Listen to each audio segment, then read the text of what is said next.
And I told my team when they brought it to me is I am glad that we have competitors sitting behind the Oh yeah. freaking screen, going through and taking the time to inspect our photos, to then write a formal complaint to submit to the association. Because the more that we can keep them behind their computers means the They're less not they're out there selling. making relationships and selling real estate. So let them, so we Exactly. can go sell more real estate. Welcome to the Leading Lane podcast for real estate pros by real estate pros with your hosts, Ashley Frederick and Stephen Birch. If you're looking for an honest, authentic, and raw perspective, you found it. All right, welcome to the Leading Lane podcast. So, kind of a fun little topic here. We're going to bounce around, but bring it all the way full circle here. But Ashley, your office has been doing some hysterical videos. I see them all over the place. The most recent one was one of your agents dancing on top of your conference room table in an elf costume with all of you guys else around the table, like cheering her on. So, one, I told you, I didn't know if that was AI. Is that pre-recorded? Like, is this real? But you guys legit had her on top of the table dancing. In a Buddy the Elf costume. All right, so tell us about that. How did that originate? What came about? Why? Have you watched Elf? Oh yeah, yeah. So it's when he's in the mailroom. If you Mhm. remember, he's in the mailroom and he starts doing this dancing or whatnot. So I'm assuming that the girls saw it on another TikTok and thought that it would be funny to do. And Dana is always up for anything here. She is popular for her mouse theatrics response as well. So no, yeah, we got it. She like hopped up on the table and everyone, it's just so funny. Like everyone started doing it at the same exact time and like we all fell in unison, but she was legit on the table, there's no AI involved. But it was more or less talk about how excited we are for December, which is next week. Hard to believe. Um, but where that I think comes into play, I mean, is we send each other ideas all the time. Like I'll watch someone else's TikTok and be like, oh my gosh, we should do that, right? That's normally how almost all of our TikToks happen is we see someone else doing something similar and we decide to do it. And for us, I think it's important, real estate is ever changing and it is just today's reality that you have to be engaging with your clients and find ways to either entertain people or to find new clients. I know for a fact, that one, other ones. I mean, people send me messages all the time about like, oh my gosh, those were hilarious, or oh my gosh, you guys must have so much fun in your office, all those types of things. We have Charles told me that his daughter's friends all started following us on TikTok. But right, like if you were to think about that outside the box, like, okay, they're in their young 20s, like when they go to potentially buy in the next 3 to 5 years, like who do you think they're going to turn to? Like they're watching and they're engaging with our company.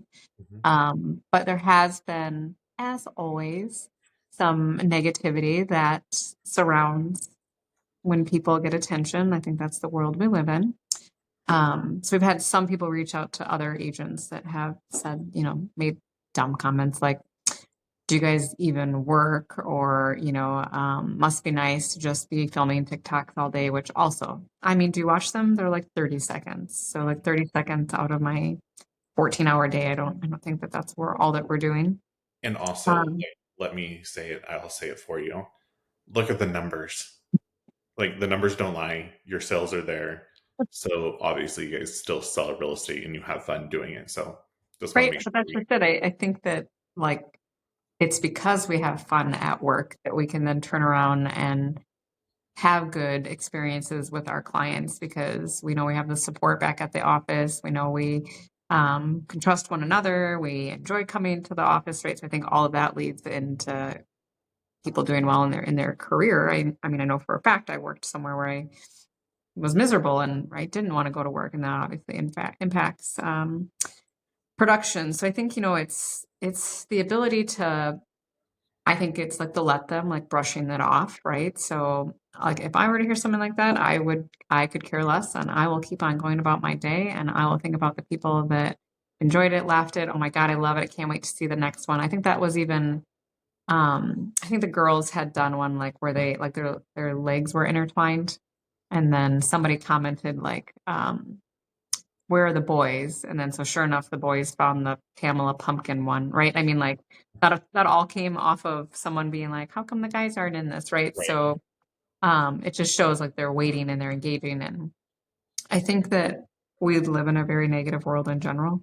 And we have to just find ways to be the light or like be positive, but also just to be like, not worth my time and effort.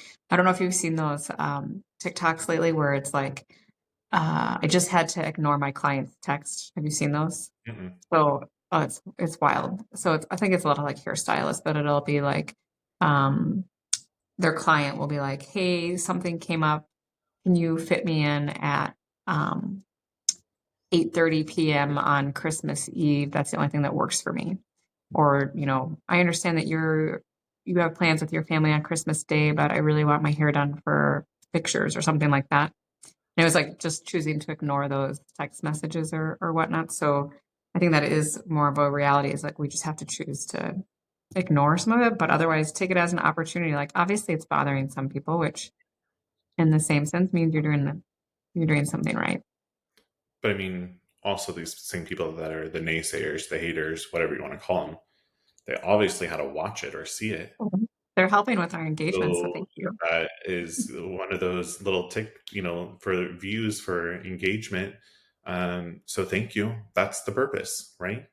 Well, And like when people say that we can't do something or they're like, all it does is make us want to do more. I'm like, of oh, course, watch me now. yep. So I think you're right. Like it's one, it's marketing, right? That's the Like main. 101. You got people to engage, you got people to watch, and you got people to be able to talk about you. Good, bad, indifferent, it doesn't matter. You got people to talk about you. And that's Right. all about marketing.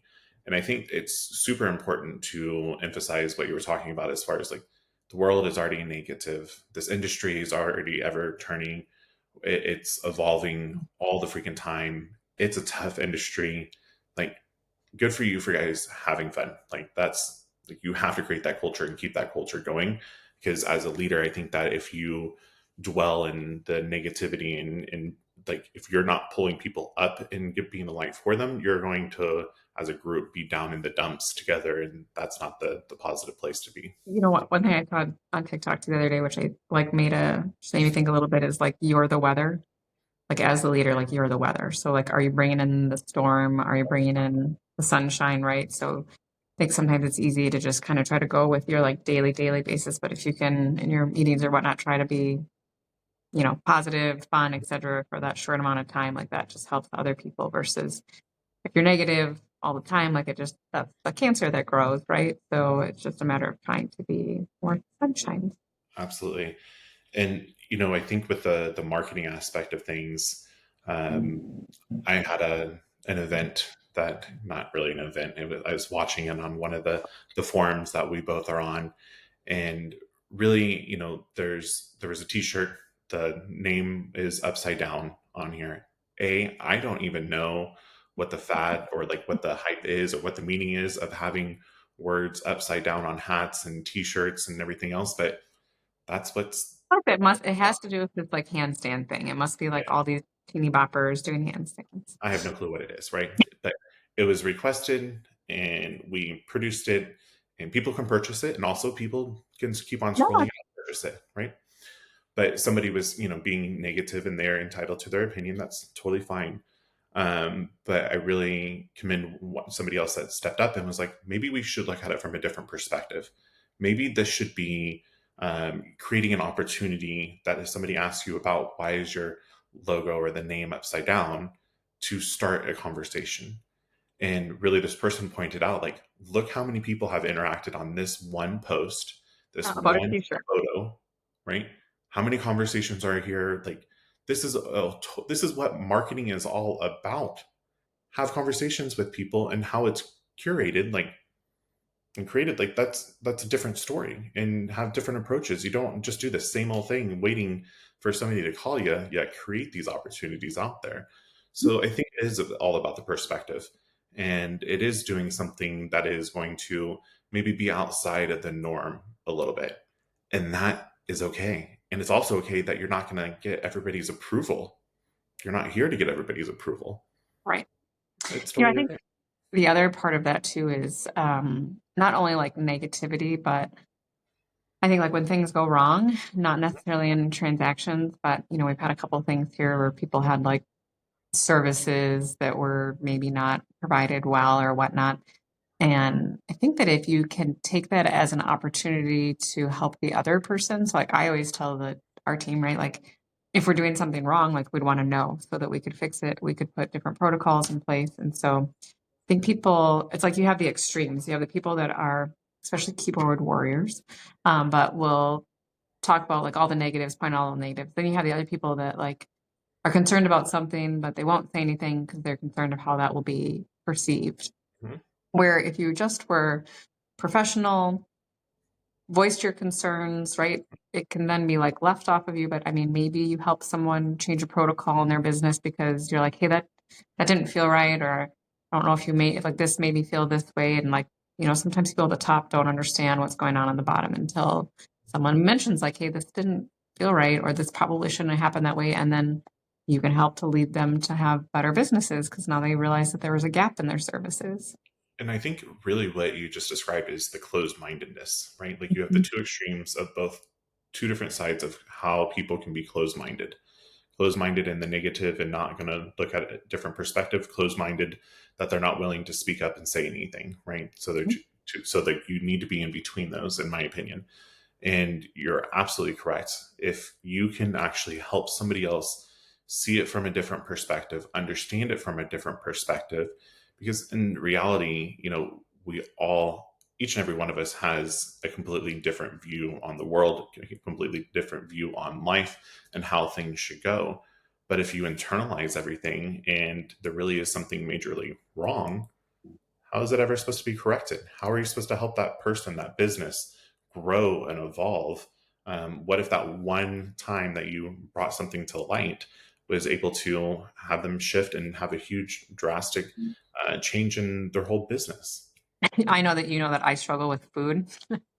Like you'll always watch my face because I'll get my steak and then I'll be like, and then I'll just try to eat around it. And then you're the one, and I'm sure from your background, but you're like, no, no, Mhm. we're sending that back. So, right, like I get that. Like for some reason, like there's this guilt we feel in when we don't get what we wanted. But in all reality, like that kitchen isn't going to know that they Right. were messing up or that it didn't come through or that maybe maybe part of their burner is broke or something, right? Like we just don't know. And it's not a bad thing. It's just, I remember Stephanie did the same thing too when we were in Michigan. And I think I got remember that bad drink I got? Yeah. And Yep. then she was like, excuse me, excuse me. And I was like, no, no, no, I'll drink it. It's fine. But it's also like, it's not the waitress's fault. So you feel bad about those things. But I think if we just try to turn it to the other piece of it is just if you're kosher about it, like if you're not rude, like Right. this is horrible, but like I must have ordered it wrong, which we realized I ordered it wrong. You know what I mean? Like I think people are way more apt to be helpful and serving of you if you're appropriate in your response to them or to your concerns versus a yelling or swearing or any of that. Like I just had one where I like outlined my problems, I outlined what I thought their solutions would be, and I mean they took them and they were very kind with them, and I think that that's all people want. Mhm. It's all about the approach, right? Approach and perspective and understanding that, like, I try to really put myself in the other person's shoes, right? Like making sure that how would I receive this if I were them, and like how do I need to go about addressing whatever the situation is with them. And there's a lot of times, depending on if I know the person or not, like a certain employee that I always have to say and end with, let me be perfectly clear, this is not anything negative, this is not a bad thing. Like I have to make sure I truly articulate those things for them to be able to receive and comprehend what my message is trying to be delivered. So just making sure that you're looking at it from their side and your approach, and it really, like, it doesn't have to be confrontational. I mean, It's I think I get that, like, as a leader, like, whenever you call someone in your office, they automatically think that something's wrong. yes. So I will always be like, hey, like, do you have a couple minutes? And then someone's eyes will get big, and then they'll come in here and be like, there's nothing wrong. You're not in trouble. I just need to have a conversation with you. So I think, yeah, you have to, like, set that tone in order to not have, like, defense mechanisms hop right in right away or anything like that. Yeah. And I think it's asking, those damn good questions. of making sure that you have a true understanding. And sometimes it's listening, like in those situations, like yes, you want to give them the feedback, but also it's you need to maybe understand a little bit more of the realm of what is truly happening. So asking better questions before you start that approach to be able to deliver that over. For So sure. yeah, I think it's great. Like everybody's gonna have an opinion, right? Like somebody told me before. I think you said this, right? Just like You, everybody has a belly button, yeah. and so, and it is what it is, right? Like you have to let them. There's going to be constant shade. There's going to be constant, like people throwing things at you, daggers, saying negative things. It is what it is. Like lo and behold, legit yesterday, we got an email from our MLS association that we're getting fined because we have a logo in our photos. Mhm. Well, it's not our logo. It's Luke, our mascot, in a doghouse Oh, no. in the photos. And so they put Luke, our mascot, corrugated sign in the doghouse, and now the somebody reported us, I was and going we're to say, and who fined reported because, that? My goodness gracious. like, sell some real estate. Go sell I some real think estate. we have it where, we give out a lot of plush stuffed animals of Luke. Yeah. And I mean, I am not kidding. Like there are many times where pictures like they're on the kids' beds because it's their Mhm. stuffed animal. Like I'm not gonna, you know what I mean? Like we're not. It's not a market. It's wild what people try to. That goes back to like jealousy and not, too much time on their hands. And I just go back to like just focus your time on the people that are kind, supporting. Those are the people that we care about their opinions, not anybody else. And I told my team when they brought it to me is I am glad that we have competitors sitting behind the Oh yeah, freaking screen going through and taking the time to inspect our photos to then write a formal complaint to submit to the association, because the more that we can keep them behind their computers means the they're less not they're out there selling. making relationships and selling real estate. So let them, so we Exactly. can go sell more real estate. So good conversation as always. Make sure you tune into the next one, and we'll see you when we see you. If you've enjoyed today's episode, please like, subscribe, and share with others. Stay connected for more genuine insights and strategies to boost your real estate career on Facebook or check out our website. We'll see you next time.